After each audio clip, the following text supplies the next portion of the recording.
National میل 24 میں آپ کا خیر مقدم. میں ہوں جمیل مصطفیٰ انصاری. سب سے پہلے نظر ڈالتے ہیں آج کی سرخیوں پر. جموں و کشمیر کی سیر نو حد بندی ایک پیچیدہ مشق. Chief election commissioner.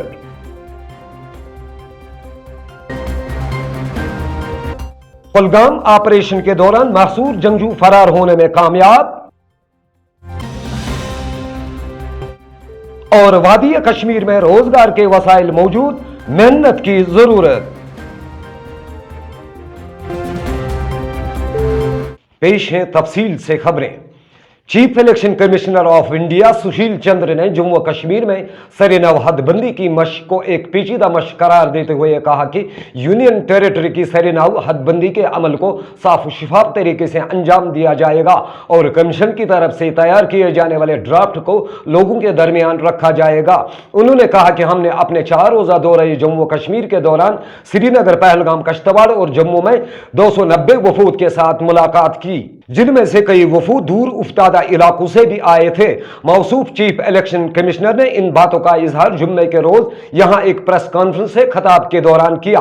اس موقع پر حد بندی کمیشن کی سربراہ ریٹائرڈ جسٹس رنجانا پرکاش ڈسائی اور جموں و کشمیر کے اسٹیٹ الیکٹورل آفیسر کے شرما بھی موجود تھے.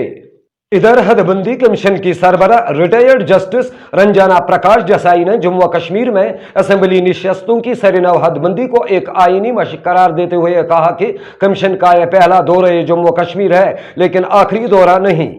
All of you, and I welcome you to this press conference. It's a privilege to be part of this historic exercise of delimitation. As part of Delimitation Commission, we are really overwhelmed by the participation of various stakeholders in large numbers who provided qualitative input during our interactions. We are here for about 3 days now and we have interacted with them and we have taken note of their suggestions, their views, and we will definitely consider all those their representations as well as whatever they have expressed to us. As you know, delimitation is a constitutionally mandated exercise and we collectively have been tasked with this onerous work which we are confident of completing after following due process as laid down in the law. This is our first visit to the UT and I assure you it is not our last. We will have to come again to interact with many more people. This process of consultation is a complex exercise and this commission will take all necessary steps to continue this engagement. This occasion, let me place on record the support and assistance extended by the UT administration and all the concerned officers in making this visit successful.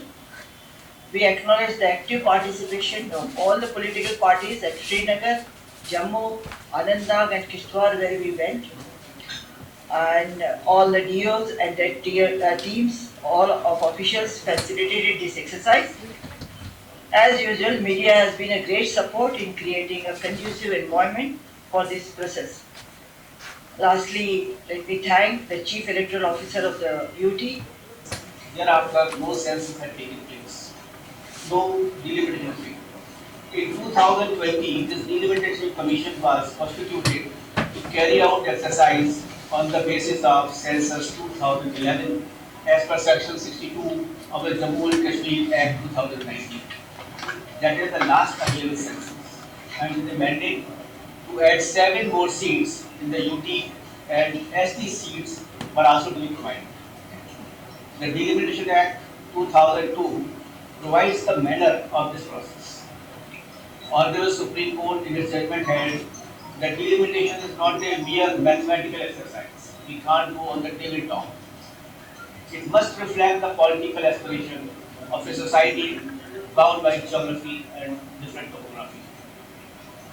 As per section 44 of the Jammu and Kashmir Reorganization Act 2019, it is very clear that 24 seats in the Legislative Assembly of Union Territory of Jammu and Kashmir shall remain vacant and shall not be taken into account for reckoning the total membership of the Assembly.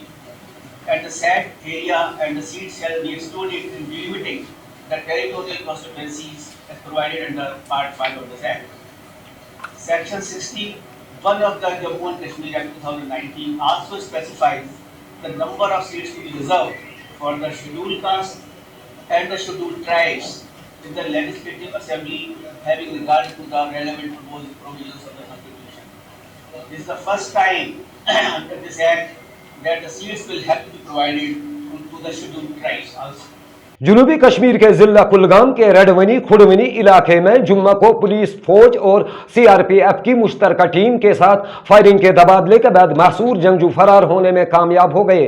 खबर रसा इदारे GNS ने SSP Kulgam गोरिंदर Pal Singh के हवाले से बताया कि ऐसा लगता है कि जंगजू ऑपरेशन के इब्तिदाई मरहले में फरार हो गए थे। नेशनल कॉन्फ्रेंस की माविन सूबाई तर्जुमान सारा हयात शाह को आज पार्टी की सोशल मीडिया का सरबराह मुकर्रर किया गया। इस सिलसिले में आज सदर national conference doctor Farooq Abdullah की रिहाइशगाह पर एक मुख्तसर तकरीब मुनक्कद हुई। इस तकरीब पर मारूफ पैनलिस्ट, डिबेटर, कॉलम निगार और समाजी कारकुन इफ्रा जान ने नेशनल कॉन्फ्रेंस में शमूलियत इख्तियार की और उन्हें पार्टी के माविन सूबाई तर्जुमान की जिम्मेदारियां सौंपी गई। कौमी और आलमी वाटर सपोर्ट से वाबस्ता दर्जनों खिलाड़ियों ने आज श्रीनगर में एहतजाज करते हुए एलजी इंतजामिया से मुतालबा किया कि उनके मुस्तकबिल का ख्याल किया जाए और उन्हें रोजगार फराहम किया जाए। इन खिलाड़ियों ने आबी खेलों में नुमाया कारकर्दगी का मुजाहरा करते हुए दर्जनों गोल्ड मेडल हासिल किए हैं। हम वाटर स्पोर्ट से हैं, हम चाहते हैं कि हमारे साथ थोड़ा जस्टिस हो जाए, क्योंकि हम सब कब से लड़ रहे हैं इसके लिए। हमें कुछ भी नहीं गवर्नमेंट प्रोवाइड कर रहा है। क्यों नहीं निकाल रहे वो SRO 349 के रिगार्डिंग कोई कुछ भी जॉब्स जो हमें चाहिए, जॉब्स चाहिए, उसके रिगार्डिंग वो बात क्यों नहीं कर रहे हैं। हम कल आए थे, कल फॉरेन अलायंस आए थे, हम उनसे बात करने के लिए गए थे, हमें उनसे बात करने नहीं दी। क्यों नहीं करने दी? अगर काउंसिल वालों ने बोला कि हम बात ये स्टेट की बात है, तो अभी तक स्टेट की बात थी, तो आप क्यों नहीं कर रहे फिर स्टेट में बात? खाली कि गवर्नमेंट क्यों नहीं न्यू जॉब पॉलिसी अप्लाई कर रहा है इस पे SRO 349 पे? सर हमारा यही मेन मुद्दा है। एलजी साहब से प्लीज सर प्लीज खुदा के वास्ते हमारा फैसला कीजिए सर। हम 8 साल से बहुत ज़्यादा फेस कर रहे हैं सर अब फाइनेंशियली भी हमें बहुत प्रॉब्लम हो गई सर। हमने स्टेट को रिप्रेजेंट किया, क्या मिला हमें आज तक सर मैं 2 था, हम इतने 22 मेडलिस्ट है यहाँ पे, गोल्ड मेडलिस्ट सर आधे 98 से खेल रहे हैं, उनको अभी तक नहीं बेनिफिट मिला सर हम एलजी साहब से प्लीज रिक्वेस्ट कर रहे हैं। वादी कश्मीर में बेरोजगारी के बढ़ते रुझान को मद्देनजर रखते हुए जहां मुख्तलिफ शोबों में पढ़े लिखे बेरोजगार नौजवानों ने रोजगार कमाने के लिए अपना कारोबार खोला, वहीं जुनूबी जिला अनंतनाग के नसूकाजी गुंड में 40 साल बिलाल अहमद खान ने अपने गाँव में मछली पालन फार्म कायम किया और गुज़श्ता कई साल फार्म को स्विमिंग पूल में तब्दील किया, जहां मुकामी सतह पर सैलानी यहां की सैर व तफरी के लिए रोज आया करते हैं और जिससे बिलाल अहमद खान न सिर्फ अपना रोजगार कमाते हैं बल्कि आजकल के सीजन में यहां 20 से ज्यादा नौजवानों को रोजगार फराहम करता है। पेश है इस सिलसिले में खुसूसी रिपोर्ट। और ये जो फ़िश फार्म आप यहाँ पे देख रहे हैं, ये हमारा फार्म है घर पे, जो हमने काफ़ी साल पहले शुरू किया हुआ है। लेकिन जो इसमें आप ये बोट्स वगैरह देख रहे हैं, टूरिज़्म का जो भी कंसेप्ट है, वो कुछ साल पहले से 2-3 साल हुए हमें जो है फार्म स्टार्ट किए हुए। और ये फार्म हमने इसलिए स्टार्ट किया हुआ है ताकि जो लोग हैं, जो बच्चे हैं, जो काफ़ी जो दूर नहीं जा सकते हैं, दूर अफोर्ड नहीं कर सकते, वो यहाँ पर रह के एक अच्छी एक रिक्रिएशनल एक हेल्दी एक्टिविटी का बेनिफिट ले सकें। और हम इसको फर्दर और डेवलप करना चाहते हैं ताकि जो लोग हैं वो टूरिस्ट्स हैं वो बाकी टूरिस्ट डेस्टिनेशंस पे भी जाएं और यहाँ पे भी आएँ, और यहाँ का भी जो ये प्राइवेट फार्म है यहाँ पे हमने खोला हुआ है, वो यहाँ पे आके इसका भी बेनिफिट ले सकें। मैं सबको यही जो है मैसेज देना चाहती हूँ कि आपके पास रिसोर्सेज अवेलेबल हैं, आपके पास लैंड है, कश्मीर में हर किसी के पास रिसोर्सेज जो हैं काफ़ी हैं, तो आप उन रिसोर्सेज का जो है बेनिफिट लीजिए और जो गवर्नमेंट स्कीम्स हैं उनका बेनिफिट लेते हुए आप अपने घर पे जो है इस तरीके के सेक्टर्स से अपनी एम्प्लॉयमेंट जनरेट कर सकते हैं। तो मैंने ये फार्म कुछ साल पहले बनाया था। हमारे पास पानी यहाँ पर सोर्सेस थे पानी के बहुत अच्छे और ज़मीन भी अवेलेबल थी, तो मैं सोच रहा था पहले कि ये पानी जो यहाँ से ज़ाया हो रहा है इसका कोई फ़ायदा उठाएं हम।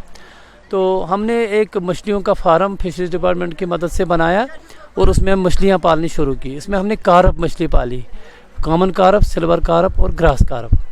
तो वो मछलियाँ या उनकी ग्रोथ अच्छी हो गई यहाँ, और यहाँ पर उनकी सेल भी अच्छी हो गई। यहाँ मुकामी लोग आए, उन्होंने वो मछलियाँ ली, वो बहुत क्योंकि उनको अपने इलाके में मछलियाँ मिली। तो उसके बाद हमने सोचा ये सफिशेंट नहीं है हमारे लिए, क्यों ना हम इसको आगे बढ़ाएं, कुछ और करें इसमें, क्योंकि मुझे शौक़ था कि मैं कुछ अपना ही करना चाहता हूँ। तो मैंने आस्ता आस्ता सोचा, हमने घर में फैमिली ने सपोर्ट किया मुझे, हमने मशवरा किया क्यों ना टूरिज़्म की तरफ तो प्राइवेट लेवल पे कोई नहीं जाता, हमने सोचा क्यों ना हम कुछ टूरिज़्म की शक्ल दें इसको, हम इसमें बोट लाएंगे तो वही रखेंगे, कम से कम जो यहाँ के लोग हैं जो कोविड की वजह से यहाँ जो अनरेस्ट है यहाँ पर उसकी वजह से परेशान हो गए हैं, उनको थोड़ी सी खुशी मिले, उनके आने से हमें भी खुशी मिलेगी, हमारा थोड़ी ये जो है मतलब इकनॉमिक कंडीशन भी ठीक हो जाएगी, आमदनी भी आएगी, बढ़ जाएगी, ये भी अच्छी बात है। और हमारे जो इलाका है इसके आसपास दूर दूर तक कोई हेल्थ रिजॉर्ट नहीं है, तो मैंने सोचा हमारे जो अमीर लोग जो यहाँ के हैं ना, जो हाई क्लास लोग हैं, वो श्रीनगर अपने बच्चों को लेते हैं, डाल में वहाँ घुमाते हैं, लेकिन गरीब लोग जो हैं या मिडिल क्लास लोग वो ज़्यादा बच्चों को दूर नहीं ले जा सकते।